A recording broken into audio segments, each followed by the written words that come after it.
And a cool little tidbit about Lake Ontario is that it was named the Great Lake, and which is what Ontario means in the Huron language. So I always love kind of finding out a little bit of the history and the culture behind all these fabulous locations that are close to us. We don't even realize we've got these beautiful gems right by our back door.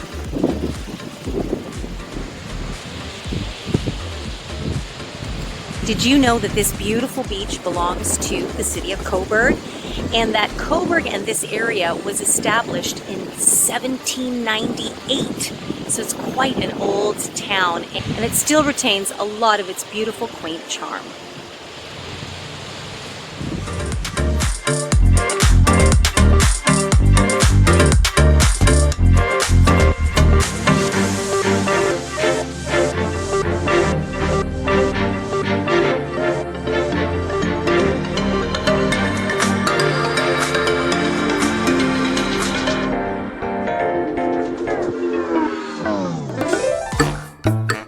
Okay, so here are the materials you're going to need to work on your summer tee.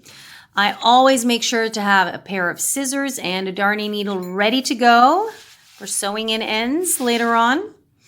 And this is the yarn I'm going to be using. I've been dying to try this yarn for a project, and it's finally arrived.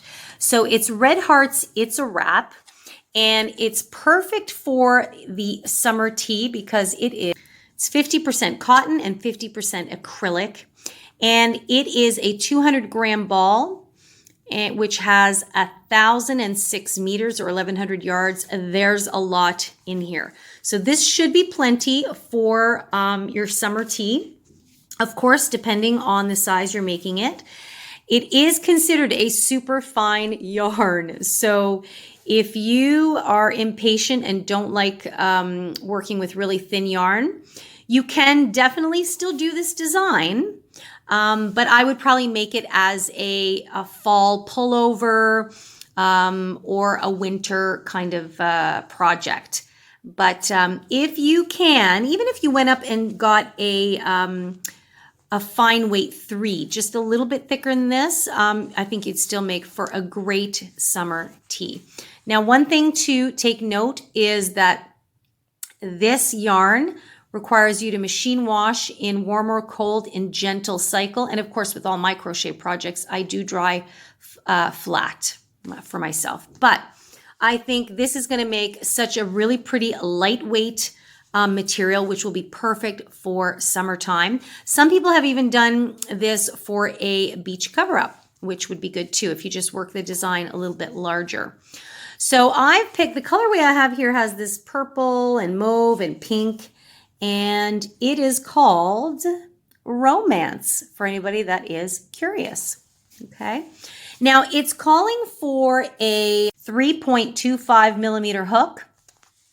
I myself never go below a 3.75 millimeter hook. That is in fact the size that I have here, 3.75 millimeters. And it's also known as an F or a 5 in case you're curious. Okay, so let's get started and jump into our design here. Okay, so many of you know that I have terrible artistry skills, but sometimes I like to just break this down to kind of show you where we're going with this. So here's how we're going to work the design of this top. So if you've got your neck here, Okay.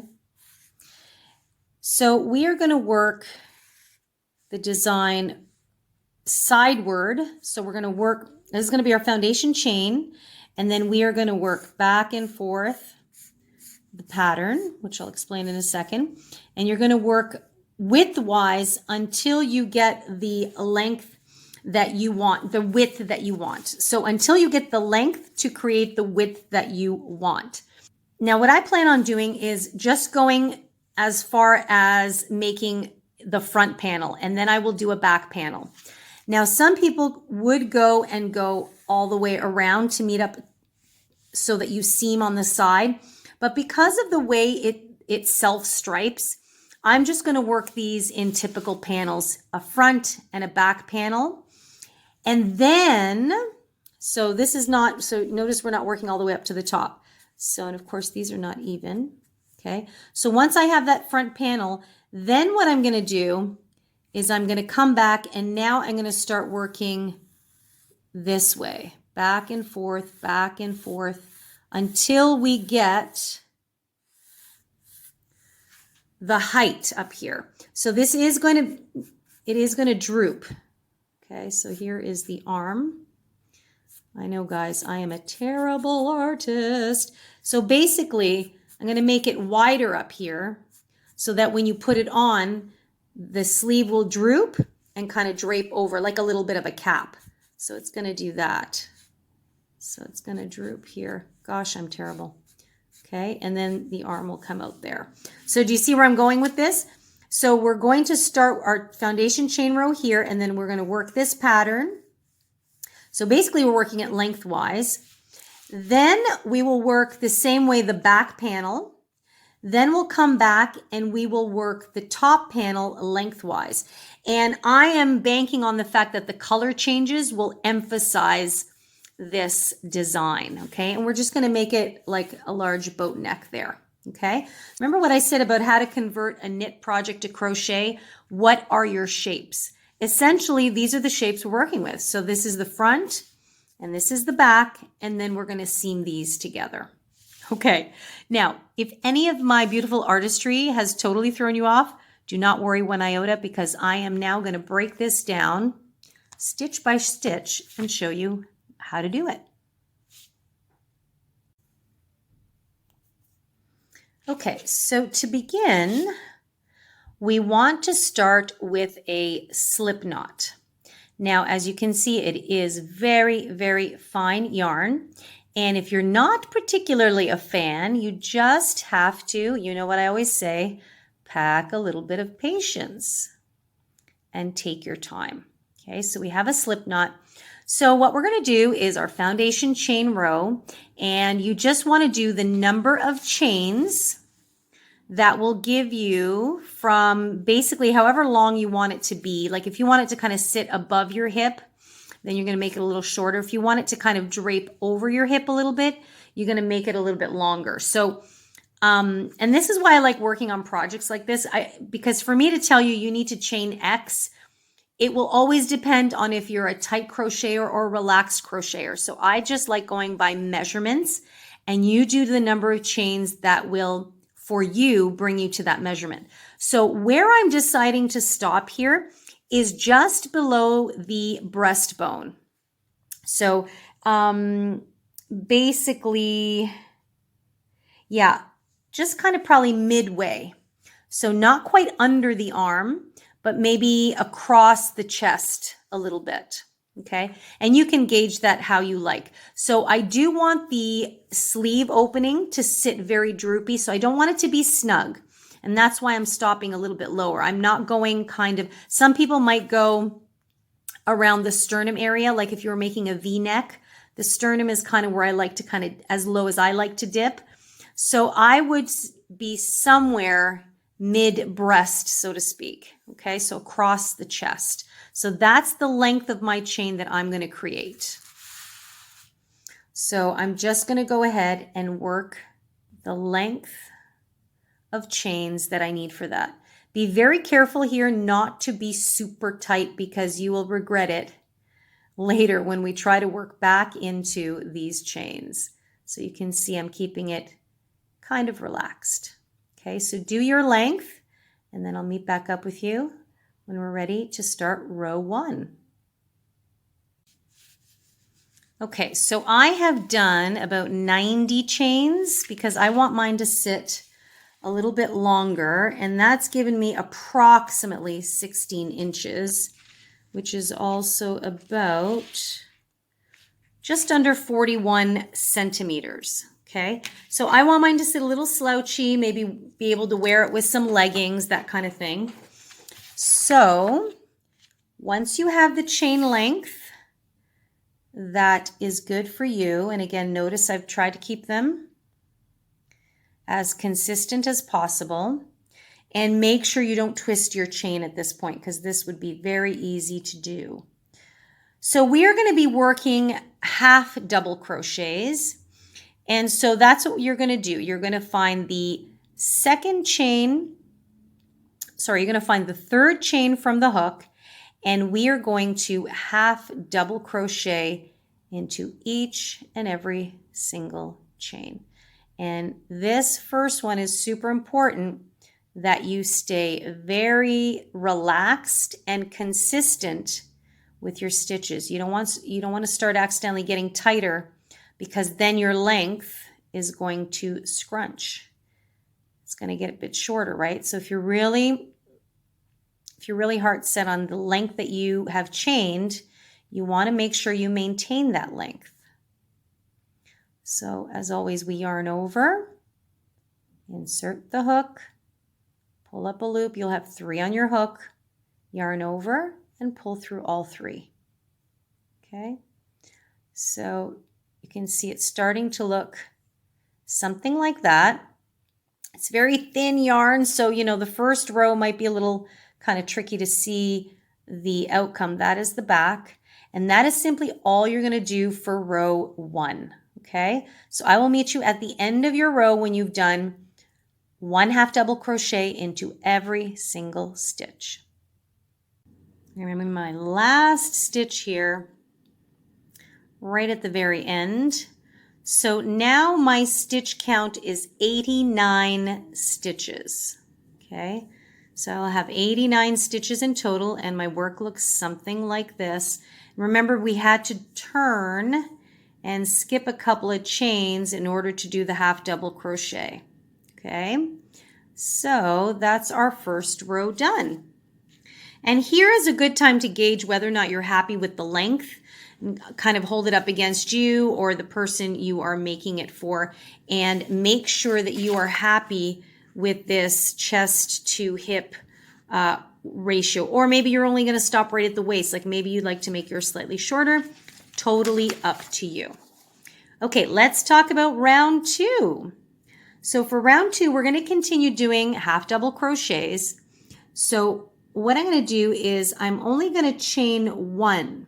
I know a lot of times we chain 2, but I'm only going to chain 1 before I turn my work. And the reason for that is I am going to work a stitch right into this very first stitch here. A lot of times we'll chain 2 and skip that stitch, but I'm going to work into that stitch. And what's going to be different, and notice, see, I'm being very careful not to squeeze that chain 1 shut because I don't want it to buckle my work. We are going to be working into the front bottom loop. So you see how there's these sideward V's here? That is the front bottom loop. If I turn my stitch this way, see that? Can be very deceiving, the half double crochet. This is actually the top of that stitch. But because it also forms a V on the side, it's easy to mistake this for the top of the stitch. So in fact, this is the back loop here, this is the front loop, and then this one is the bottom front loop, okay? So we're going to be working into the bottom front loops. So I'm going to yarn over, and right away, and I know it's kind of tight here, I'm going to go into the bottom front loop of that very first stitch right there, okay? And then yarn over. Again, keep it a little bit more relaxed at the end here. You don't want it to bunch. yarn over and pull through all 3. And then I'm going to do that in the very next one. So I'm going to find the bottom front loop, so it's right there. I'm going to push my hook through, and unfortunately guys, I just realized that the hook is similar color to the yarn. Sorry about that. Pull that through and pull through all 3. And I'm going to do a couple so that way you'll get to see the effect on the other side. So again, bottom front loop, pull up a loop so you have 3, yarn over and pull through all 3. And I'm going to do one more bottom front loop right there, and resolve a half double crochet. So I'm going to keep that really nice and relaxed. So this is what it's looking like on the back. And I say the back because when you turn it over, you're going to get that beautiful braided effect that we were talking about earlier. See that? So by working into the front bottom loop, it has pushed the tops of the stitches forward, creating that beautiful braided or a knit effect. So this is going to be row 2, and this will become part of the front of your work. So from now on, you will have a back.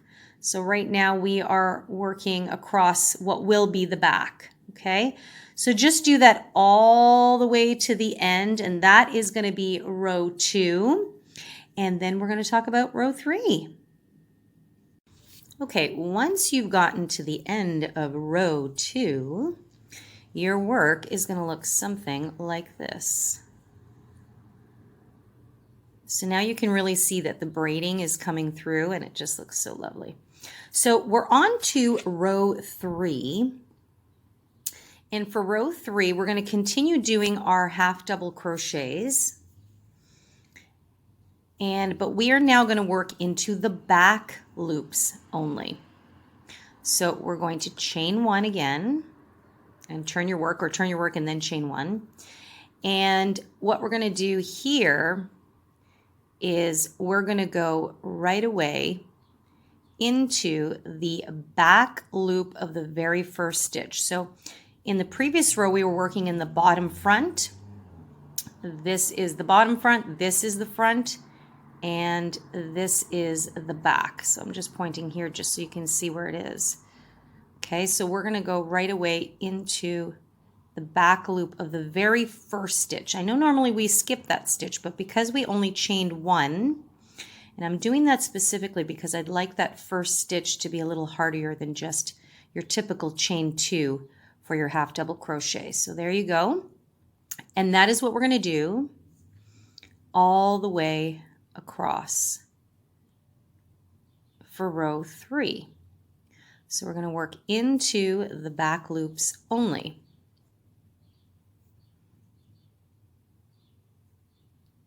So don't be fooled to go in here, turn your work, and this is where you want to go into, right there.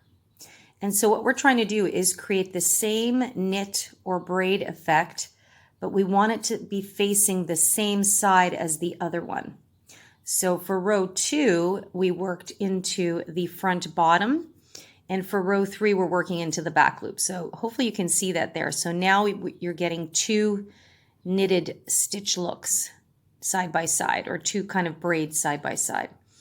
And that's what we're going to do for all of row 3, all the way to the end. And then we've got one more row, and that will complete our pattern repeat, and then you're off to the races. So for now, and notice again, keep it very relaxed, not too tight, not too loose, but you don't want to be tightening up any of these stitches along the way, okay? So go ahead and do that to the end of round 3, and I'll meet you there. Okay, we're just coming up to the very end of row 3. And now here's where you want to be careful, because that's the first stitch there from the previous row.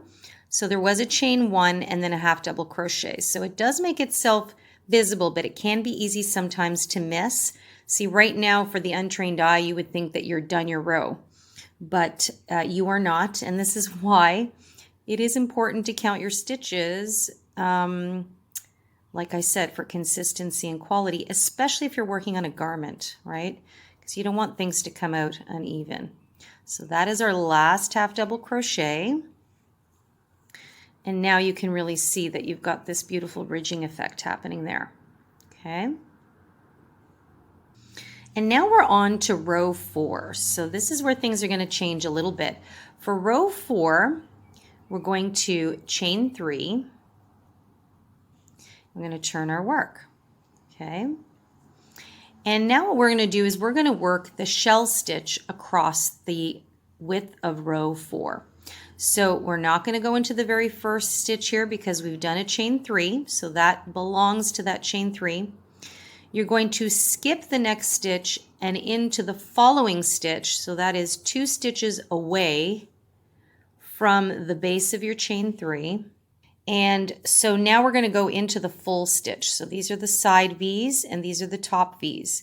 So we are going to double crochet into the full stitch. So we're going right into the side V there.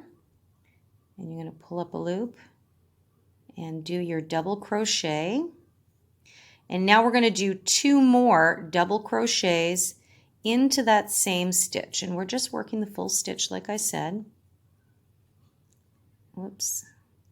And then we have 1 more double crochet into that same stitch. Okay, so now you've got something that looks like that. And so for the next one, you're going to skip the next 2 stitches and into the third, you will do another shell. And that is the pattern, or as I like to call it, the formula for row 4. And this will be the final pattern repeat for our panel design.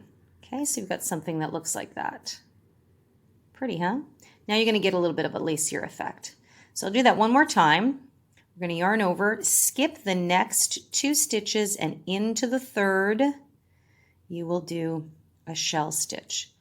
So this particular stitch is done in sets of 3 or multiples of 3.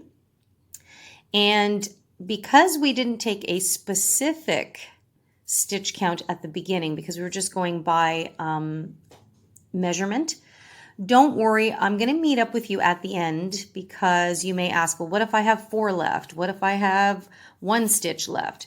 So there's ways of getting around that just to kind of even things out. So just go ahead and finish row 4 and I'll meet up with you at the end there and we'll go over that. Okay, so I'm coming up to the end of row 4 and just as luck would have it, I do have the perfect number of stitches. So I am going to skip the next 2 and into this third one, I'm going to do my last shell. And usually when we're working the shell stitch, we want to have 3 stitches left. But the most important thing here is that I still am maintaining my 89 stitch count. So I have 2 stitches left, 1 and then the one where we chained 1 there. So I'm going to skip that one and into that last stitch there, I will do 1 double crochet. So in row 4, you're going to be flanked by 1 double crochet on each side. All the shells are in the middle, so your work is looking something like that. Isn't that lovely? So this is the front now. See the effect? So you've got that beautiful kind of knitted look, and then you've got the back of the shells, which I think are just as pretty as the front.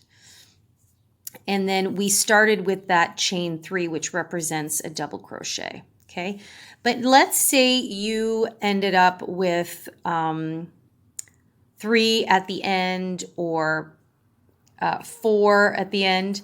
I would probably only do a V-stitch here. And not even a proper V-stitch. I would just do 2 double crochets instead of 3 and then skip those few stitches and then do 1 at the end, 1 double crochet at the end. So the goal is always to maintain your stitch count because let's say you had one stitch left. So you shelled into the second last one and then just double crocheted into the end here. Well, that would have given you extra stitches. So it is important to count. So when we're skipping 2, and these 3 stitches of the shell make up for the fact that you skipped 2 stitches here, and that's why your stitch count will always remain the same. So, you really want to try your best. If you're off by 1 here and there, it does happen. But when we're working on garments especially, you want your garment to sit nicely. I know I've said this already, but it is important to keep consistency during this project. Now you'll notice that it might start to curl a little bit here, totally normal, okay? And as you start to build up your work, that eventually will all settle down. So this is what you have so far, rows 1, 2, 3, and 4. Okay, so you've got the 2 little braided ridges there, and then you've got your shells. And this is going to be your repeat. So remember that our work will, look like this. And we're now going to work the width of one of our panels here. Okay, so I'm just going to get you started on going back to row 1 again, just to get you going. And then I'm going to set you guys loose. So you finish row 4. We're going to chain 1 and turn our work. And now for row 1, we're just working into regular stitches again, okay? So we've done our chain 1, and now we're going to go right back into the very first stitch. So this project, we're going into the very first stitch here, and we're going to half double crochet. Not too tightly, okay? So we've got the first stitch and go into the next.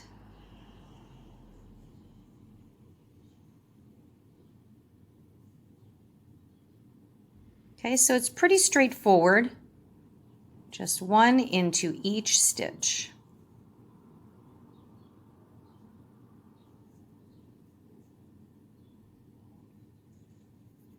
Okay, so your work will look like that. Then you're simply going to repeat row 2, which is into the front bottom loops of each stitch. Then you repeat row 3, which is into the back loops, and back to row 4 for your shells. So that is what you're going to do for however many rows you need to work the width of your first panel. Could be the front, could be the back, doesn't matter. They're going to be done exactly the same. So go as wide as you would like. And I recommend you doing both of your front and back panels first, and then we'll talk about your top panel. So I'll see you in a bit. Okay, guys, so I have my 2 panels done. So hopefully you can see that beautiful texture. Oh, that's inside out. So this one is right side out. So I've got my 2 panels done. And now hopefully you can see that the back loops and the front loops are creating this really gorgeous, beautiful texture. And it's got this lacy effect here. So this side, actually it worked out perfectly that the width for my first panel ended exactly just when the color was starting to change. And then I started my second panel. You can see I've pinned it there just so I could try it on. So then my second panel actually ran me exactly through that second color. So this is a self-striping yarn with 3 colors running through, or self-blocking, I guess. It's more than a stripe, it's a block. So the cool thing is I can make this top reversible forward or back. So these are my 2 panels. Now the width for me sits nice and loose, okay? And the reason why I'm bringing this up is because when we originally drew the basic design, see, I had made the top portion actually jut out quite a bit for full sleeves. But when you have a top that sits much looser and wider, what happens is you're going to naturally get, like if this were the armhole, for example, my shoulder's sitting about here, you're naturally going to get a drop sleeve. And I'm very happy with that because this is meant to be a summer tee, so I don't really need it to actually come out this far.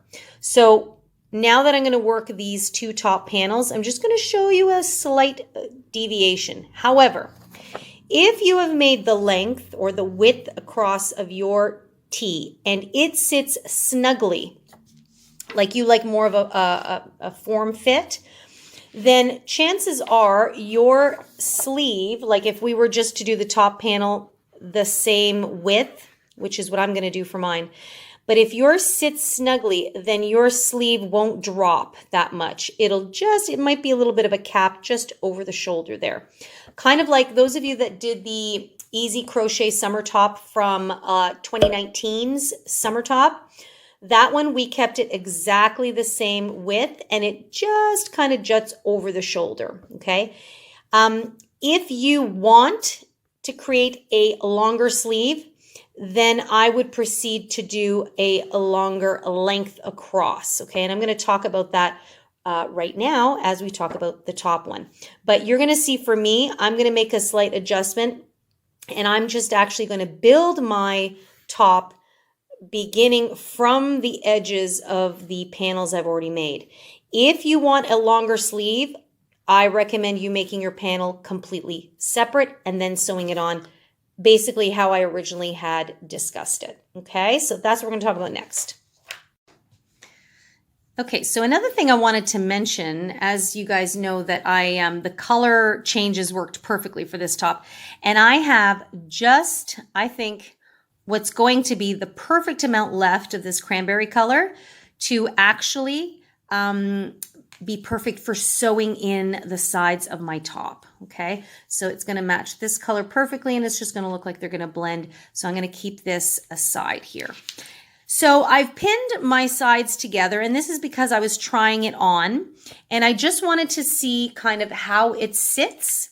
Now this is perfect because it does go like probably up to my sternum and just goes right across and sits comfortably under my arms. So from under my arm all the way down, and this sits nicely kind of draped over my hips, which is kind of the length that I like. So I could wear it with leggings, I could wear it with a cute little skirt. Perfect for me. So it sits a little bit looser, and because I'm going to make it a bit of a scoop neck, or what they call a boat neck, I kind of like that sometimes a looser top can shift and maybe sit a little bit off the shoulder. So I like that design. So that is what I recommend that you do once you have your two panels done. Make sure that you're happy with the fit before you go on to the next part. Okay, so basically for the third panel, if you are doing the longer sleeved version, it's easy peasy. You're going to make the exact same 4-row repeat, but you're just going to do your chain length just slightly longer, because now we're actually going to work widthwise, I guess. So we went up and down to work the width, and now we're going to work widthwise to work the length. I know that sounds really like a lot of double talk there. So we're going to make the rectangle now starting, lengthwise back and forth. So here's something you want to keep in mind for the count. So I know that I have repeated my repeat 19 times. So I have 19 rows. And something that I should mention is when I finished my 19th row, that's my 19th set of shells, I then actually started the 20th repeat, but I only did the first 3 rows of that repeat. So I wanted to make sure that the edge here started with a row of half double crochets into the front bottom loop, half double crochets into the back loop. So that's the first 3 rows. And then of course the shells are the 4th row. So I wanted basically each side to end with the 3 rows of the repeat. I hope that makes sense. So rows 1 through 3 of the repeat are on the bottom, and rows 1 through 3 of the repeat are on the top. Okay, so technically you could say I have repeated the pattern 19 19.5 times, you know. So that, and then therefore, when we go to sew in the sides, you see, now we've got something kind of nice and easy to sew into. So that's the main thing. So if I've repeated my repeat 19.5 times, that means that I have a total of 79 rows of stitches, okay? So remember, each repeat was 4 rows, and then so 4 times 19 rows that I have, or 19 repeats, that's 76 rows, plus I did the additional 3 at the top. So I, for my top, have 79 rows. So when I do my chain, if you're going to do the longer sleeve version, you're going to do at least 79 chains, but you have to remember something. You're going to be sewing that into the sides of these stitches because now our work is sitting sideways here for this panel. And some of these stitches here, for example, like the shells, are double crochets. So they are longer stitches, they're taller stitches than your half double crochets. So don't be surprised that if you go, okay, I have 79 rows, so I'm going to do 79 chains, and then you measure the length and your chain is actually shorter than what you have here. Because certain stitches are different in length. So the general rule is that when you're working, sorry, my camera is not focusing very well here. When you're working into the sides of double crochets, the general rule is that you can fit 2 stitches into the side of that double crochet to sit nicely, like if you're creating borders or things like that.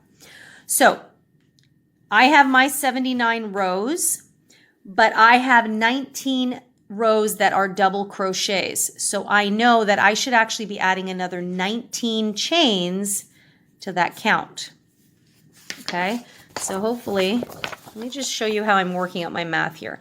So I've repeated the 4-row repeat, so that's 4 rows 19 times.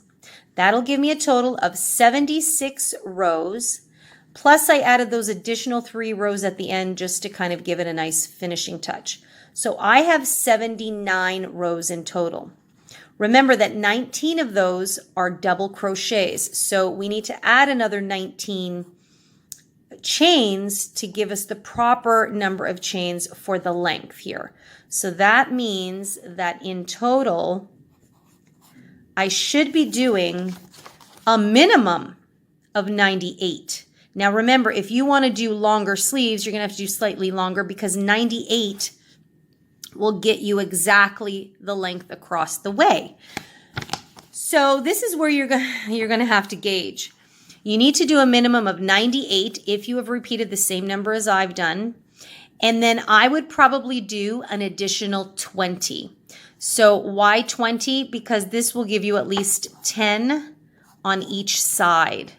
And I think that 10 chains is you know, quite a good sleeve length. Again, it's a summer tee, right? So we don't want it to necessarily be a long sleeve top. Now, if you decide you're going to make yours a long sleeve top, then by all means make it, I don't know, you know, an additional 100. But again, you're going to have to measure that out. So that's what I would do. I would do the number that I need to cover the length, right? So if I'm looking at this, I would do the number of chains to get at least across the length and then add an additional 20. So it would give me maybe 10 here and 10 here. Okay. So if you want a longer sleeve, or you might want to do 40, which would give you 20 and 20, depending again on the look that you're going for. So because I am not going to go for an extended sleeve, I'm going to show you what I'm going to do. And instead of working my 3rd and 4th panels separately, I'm actually going to begin right away and continue working into the side of the panel right away. And you may find this a lot easier, or you may find it more challenging. We'll see. So I'm going to show you how I'm going to do mine, because what I'm going to do is instead, I'm going to keep my width fairly the same. So let me see if I can draw here. So I'm going to keep my panel width the same. But now as I work this row here, let me get rid of this. As I work these rows back and forth, I'm going to work it right from the edge of this panel and work into it right away. But what I am going to do is I'm going to add a wee bit of an increase on each side. So instead of a squared off sleeve, it's going to be a little bit more of just a slight bat wing sleeve, just like that. Okay, and that'll just give my sleeve just a little bit more droop over the shoulder, and still keep it nice and loose. Okay. Wow, guys, sorry for my artistry, but I'm hoping that you get the gist. So instead of the squared off look, I am actually just going to go for just a slouchy over the shoulder kind of capped sleeve. Okay. Okay, so I just took one of the pins out there. So I definitely recommend you don't sew in your sides until you've done these top panels, just to kind of, it'll just give you more opportunity to play and see how you like the fit. Okay, so I just took that pin out there. But you want to make sure that you are working with the right side facing out. Okay, so I know I have my right side facing out because I can see all these ribbed rows here. Okay, the back side, see how the rows look different? Looks a bit more subdued, and that's why we work that. Okay. Okay, so we're now going to grab our yarn, which is now the next portion of the color, which is kind of like a bright pink. And you're going to place a slip knot on your hook. Okay. And what we want to do is we want to find the very last stitch we worked in the top of that row, which is right here. I'm just going to insert my hook, and I'm going to slip stitch to join my yarn here. Okay, so you just have to watch out for that other tail, and you can take this as a really good opportunity to work over your short tails as you go, which is what I love to do a lot. Okay, so I might just bring that forward just to work over them as I go. Now, if that just confused you, don't worry about it. You just shove them aside and you can weave your tails in later. Okay. Okay, so we're going to begin by chaining 1, and then right into that, back into that very first stitch, or that last stitch, I should say, we're just going to do a half double crochet. Okay, so we're actually just going to continue with the repeat of our pattern. So the very first round will be the most important because we're working into the sides of stitches. So now the thing is with half double crochets is they're a funny stitch because they are, the height of these stitches is somewhere between a single crochet and a double. Now, if these were single crochets, it would be easy because we just work one stitch into the side of those.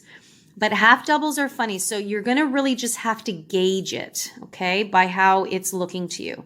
So I'm going to yarn over, and I'm just going to find the next most comfortable spot to place a stitch. So you're going into the sides of stitches. So it's basically a matter of just finding a spot that looks good. And you want to at least pick up a couple of loops. Okay, so that's, okay, I'm going to yarn over. I'm going to do that again. And so I'm going to maybe go in right there, always trying to make sure that I don't want to go in between the stitches because I don't want, you have to be careful because then you want these stitches, these first stitches to be consistent. You don't want some dipping down lower than others. Well, unless you like that look, that's up to you. But I'm trying my best to stay as consistent as possible. Okay. So now in my next one, I'm seeing that, you know, this might be a nice spot to go and then just snuggle it in. So I'm not being anywhere specific where I'm going in, but every time I do, I just stop and I make sure that it's sitting nice and straight and relaxed. If they're bunching, then I know, okay, I went too far out. I need to sit the stitches a little closer. Okay, so the next one, I'm going to go maybe in through here. Again, I don't want to dip too low. And sorry if the camera keeps going in and out of focus, guys. Right there. See, like actually this one went a bit down too low, but we'll just leave that one for now. Okay, so now I'm going to find a spot here. Now remember, some of these are going to be like the chain 1s or your chain 3s, I should say. So you're just going to have to gauge. Everything is about what looks good to your eye, right? So now here, I'm going to find this spot.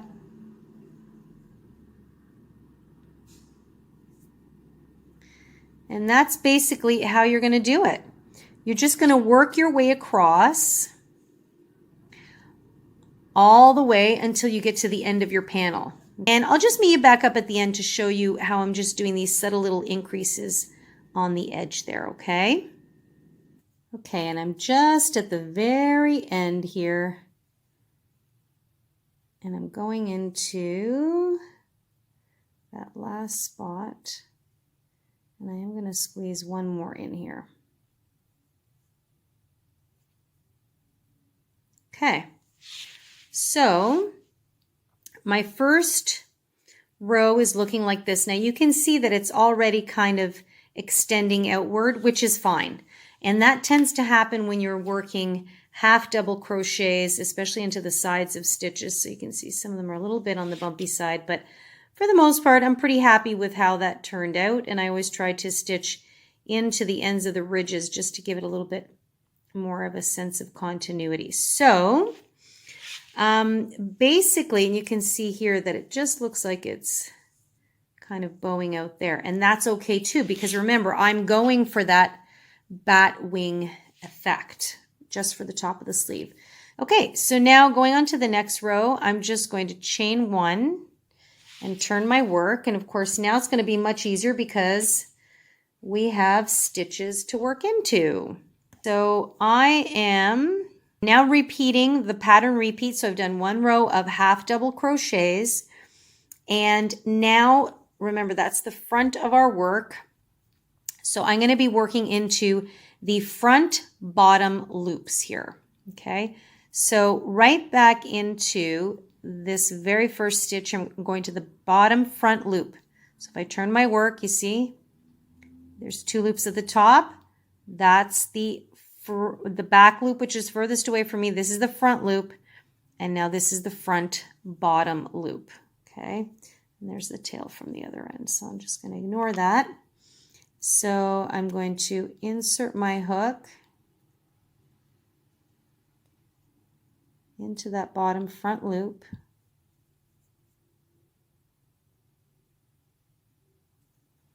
And place 1 half double crochet as usual. But what I'm going to do differently here is I'm going to place 1 more in that same front loop.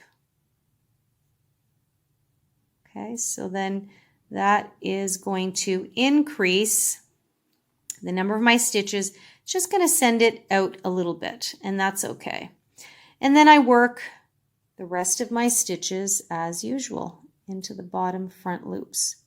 And now I'm just doing the 4-row repeat to the pattern as I had done previously. So this row is going to be working into the front bottom loops. The next row is going to be working into the back loops.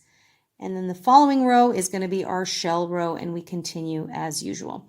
So what I'm going to do is I did an increase at the beginning of row 2 in this sense.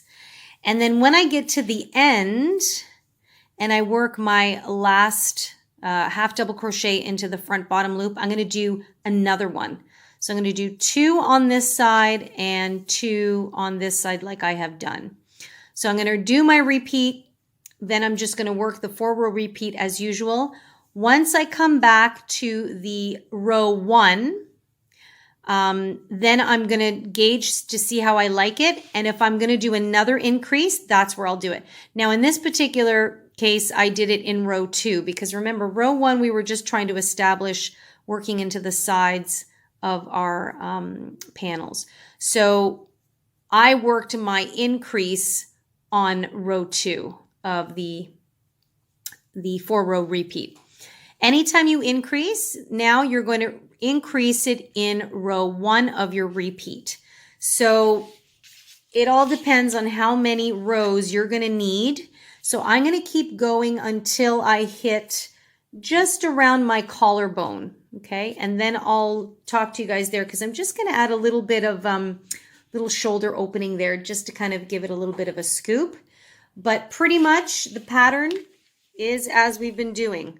The 4-row repeat, and you want to create the length up until, however, like if you want it to go right up to the base of your neck, you can do it there. I'm going to stop at my collarbone. Okay, guys, we're almost there. It's easy. It's just because it's fine yarn. It's going to take a little bit longer, but I know you're going to love the end results, and you're going to have a funky, fabulous summer top. So go ahead and do panel number 3 for those of you that are working a long one, or section 3 for those of you that are working along just like I am right into the panel.